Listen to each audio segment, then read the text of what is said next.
मानुष अद्भुत माली होते हैं, पर कितना है कि वे बगीचे का काम अपने हाथों से नहीं, वे अपने मुंह और पिछले भाग का उपयोग करते हैं।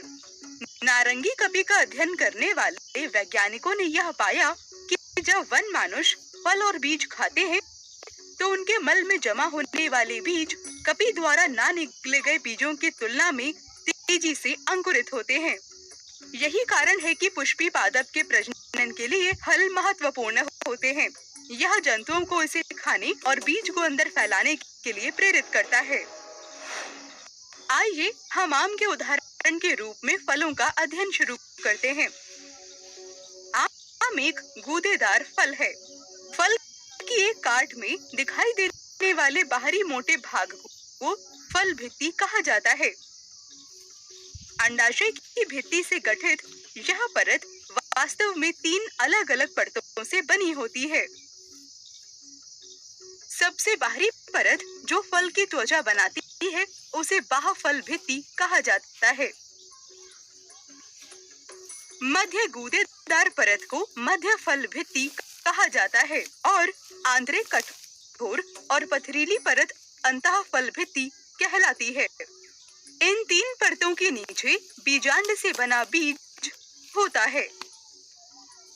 कठोर एवं पथरीली अंतःफल भित्ति की उपस्थिति के कारण आम को ड्रूप के रूप में वर्गीकृत किया जाता है। चूंकि आम एक कल अंडाशय से बनता है, इसीलिए हम इसे एक वास्तविक फल कहते हैं।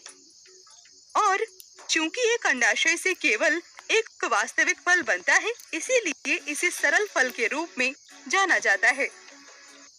अब हम टमाटर का उदाहरण लेते हैं। यह भी एक गूदेदार फल है।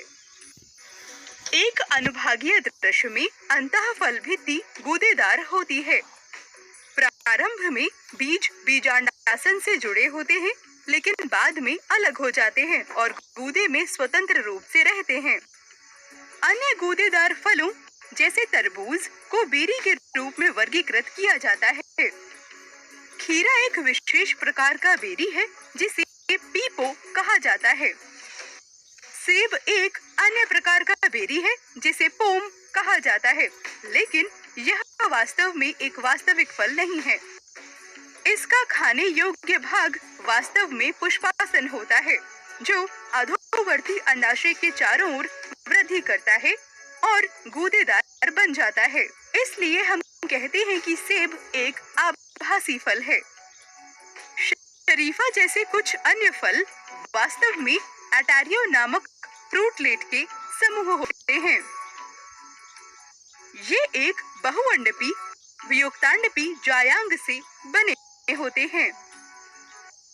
यहाँ प्रत्येक फ्रूटलेट एक अंडाशय से बनता है। ऐसे फलों को पुंज फल कहा जाता है।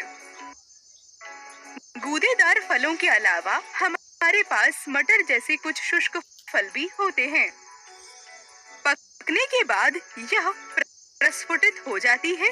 इसे एक प्रकार की फलियों के रूप में वर्गीकृत किया जाता है।